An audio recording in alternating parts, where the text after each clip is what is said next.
తగదనమ్మా అని ర్యాలీగా కొంతమందిని తీసుకొని జేసీబీలు తీసుకొని వెళ్ళి ఇళ్లు పడగొట్టే పరిస్థితులు చేస్తా ఉన్నారంటే మనం ఎటుపోతా ఉన్నాం, ఈ రాష్ట్రాన్ని ఎటు తీసుకుపోవాలనుకుంటా ఉన్నారు.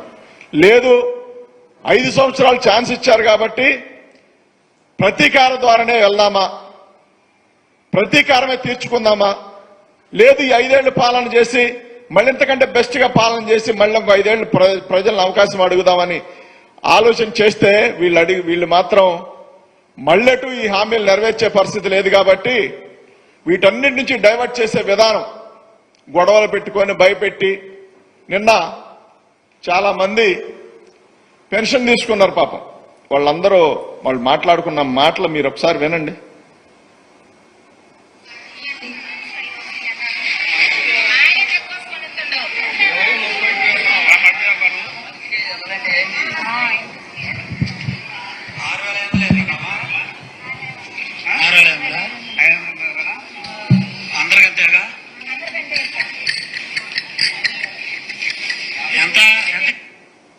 అంటే పెన్షన్ 7,000 అని చెప్పారు, చాలా చోట 6,500 అట్లా రకరకాలుగా పంచారు. దాని మీద విశ్లేషణ చేసుకొని ఎందుకు ఈ తప్పు జరిగింది, ఎవరు చేశారనే దాని మీద కఠినమైన నిర్ణయాలు తీసుకోవాల్సిన మీరు ప్రజలపైన, ఓట్లేసిన వాళ్ళపైన కక్ష తీర్చుకోవడం, ప్రతిపక్ష నాయకులను అనగదొక్కాలనుకోవడం ఎంతవరకు కరెక్ట్? ఇదే సిద్ధాంతం మనం కొనసాగిస్తే, ఎవరికి అవకాశం వచ్చినప్పుడల్లా వాళ్ళు చేసుకుంటా పోతే ఈ రాష్ట్రాన్ని దేంతో పోలుస్తారు?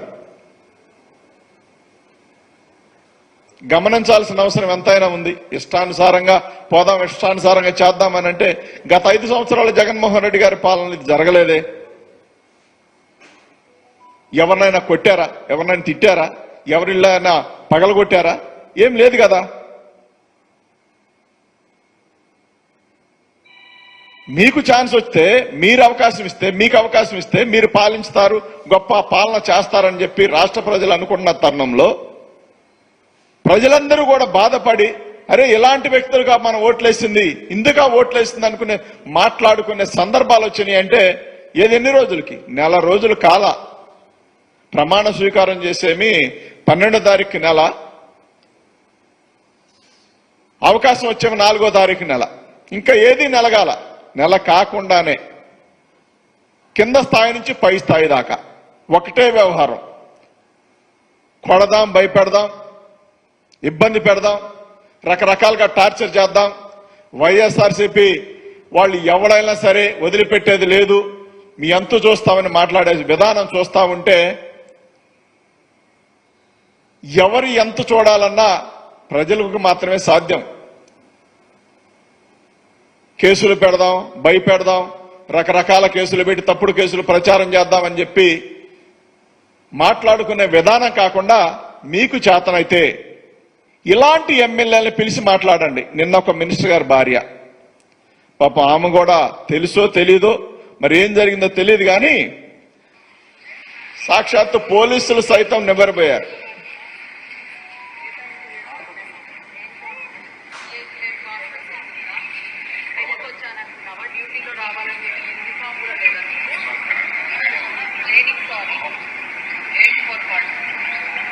విన్నారు కదా, ఏ రోజన్నా వైసీపీ హయాంలో ఎమ్మెల్యేలు కావచ్చు, ఎంపీలు కావచ్చు, వాళ్ళ భార్యలు కావచ్చు, వాళ్ళ పిల్లలు కావచ్చు, ఎవరినైనా బెదిరించారా? ఈ ద్వారంలో ఇందాక సాక్షాత్తు బిల్డింగ్ పగలగొట్టడానికి జేసీబీలు వెళ్తా ఉంటే పోలీసులు అడ్డుకున్నారు. పోలీసులు అడ్డుకుంటా ఉంటే పోలీసులను పక్కకు నెట్టేసి, అంటే పోలీసులు కూడా అవసరం లేదు, అధికారం మాది కాబట్టి అనే భావంతో కరెక్ట్ కాదని పోలీసులు అడ్డుపడతా ఉంటే వాళ్ళని కూడా పక్కకు నెట్టేసి ఇష్టానుసారంగా కొట్టిన తీరు, ఇష్టానుసారంగా ఎగబడిన తీరు రాష్ట్ర ప్రజలందరూ చూస్తామన్నారు.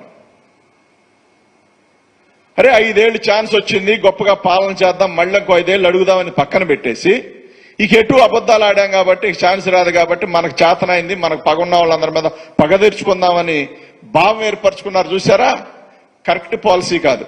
నిన్నగాక మొన్న మహానుభావుడు రాజశేఖర రెడ్డి గారి విగ్రహాన్ని వేమూరు నియోజకవర్గంలో తగలబెట్టిన విధానం, ఇవన్నీ గమనించండి.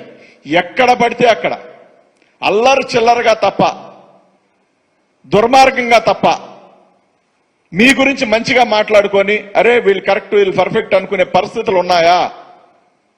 వీళ్ళు జోలికి వెళ్తే గొడవలు అవుతాయేమో, కేసులు పెడతారేమో అనే స్థాయికి ప్రజలు వచ్చారంటే సరళంగా 5 సంవత్సరాలు మీరు పాలించగలుగుతారా? ప్రజల్లో వ్యతిరేకత అనేది స్టార్ట్ అయితే మీరు నిర్మూలించగలరా? ఇప్పటికే మీ ఎదురుగా చాలా సమస్యలు ఉన్నాయి. ముఖ్యమంత్రిగా ఉన్న చంద్రబాబు నాయుడు గారి ఎదురుగా చాలా సమస్యలు ఉన్నాయి. వాటి మీద ఫోకస్ పెట్టడం మానేసి, ఇచ్చిన హామీలు నెరవేర్చడం మానేసి ప్రజలపైన కక్ష తీర్చుకోవటం. ఎందుకు ఓటేశారా? లేకపోతే మాకు అవకాశం వచ్చింది కాబట్టి ఇలాంటి దాడులు చేస్తామని ఏది చెప్పదలుచుకున్నారు?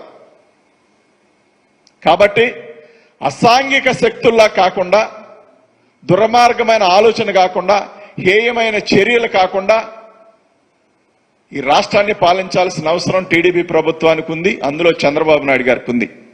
వాళ్ళ కుమారుడు లోకేష్ నీతి న్యాయం అని మొన్న ఒక వీడియో చూసా, మాట్లాడుతూ ఉన్నారు. దాన్ని కూడా పాటిస్తే మీరు చెప్పింది నిజం అనుకుంటారు. అట్లా కాదు, మేము ఎర్ర బుక్ రాసుకున్నాం కాబట్టి ఎవరినైనా బాధ పెడతామంటే దాని చట్టాలు ఉన్నాయి, దాని చట్ట పరిధులు ఉంటాయి, అన్ని విధాలుగా లా ఉంటది, చట్టం అందరికీ ధర్మంగా పాటిస్తారు, అందరూ చూసుకుంటారు. కాబట్టి మహా అయితే మీరు కేసులు మాత్రమే పెట్టగలరు. కానీ రాష్ట్ర ప్రజలు చూస్తా ఉన్నారు కదా మీరేం చేస్తా ఉన్నారు. ఇప్పుడు చేసిన పాపాలు 5 సంవత్సరాల తర్వాత ఎలక్షన్ ముందు మళ్ళీ రిఫ్లెక్ట్ అవుతాయి. ఈ వీడియోలన్నీ మీరు కొట్టిని, తిట్టిని, కొట్టించి, చంపిని రకరకాల వీడియోలన్నీ కూడా అప్పుడు మళ్ళీ రిఫ్లెక్ట్ అవుతాయి. ఇవన్నీ కూడా ప్రజలేం పిచ్చోళ్ళేం కాదు, 5 ఏళ్ళు కాదు 25 ఏళ్ళు అని గుర్తుపెట్టుకుంటారు, తగు బుద్ధి చెప్తారు. రౌడీ రాజ్యంలా కాకుండా, అల్లరిమోకల పార్టీలా కాకుండా న్యాయబద్ధంగా ప్రజల నుంచి ఎన్నుకున్న పార్టీలాగా మీరు పనిచేస్తే ప్రజలు క్షమించుతారు. అట్లా కాదు మేము ఇట్లానే పోతాం, ఇట్లానే ఉంటాం, ఇట్లానే జరుపుతాం, మా దుర్మార్గంగానే ఉంటుందంటే ఖచ్చితంగా ప్రజలు కూడా అదే తీర్పు మళ్ళీ నెక్స్ట్ ఇస్తారు. అందులో ఏమీ డౌట్ ఏం లేదు. అది ఎవరికైనా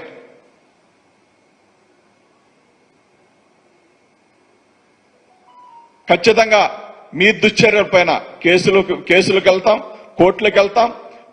ఎవరైతే అధికారం చేతబట్టుకొని ఇష్టానుసారంగా ప్రలాగుతున్నారో వాళ్ళందరిపైన ప్రైవేట్ కేసులు కూడా వెనకాడకుండా ముందుకెళ్తాం. అందులో అనుమానం ఏమి లేదు. ఓకేనా?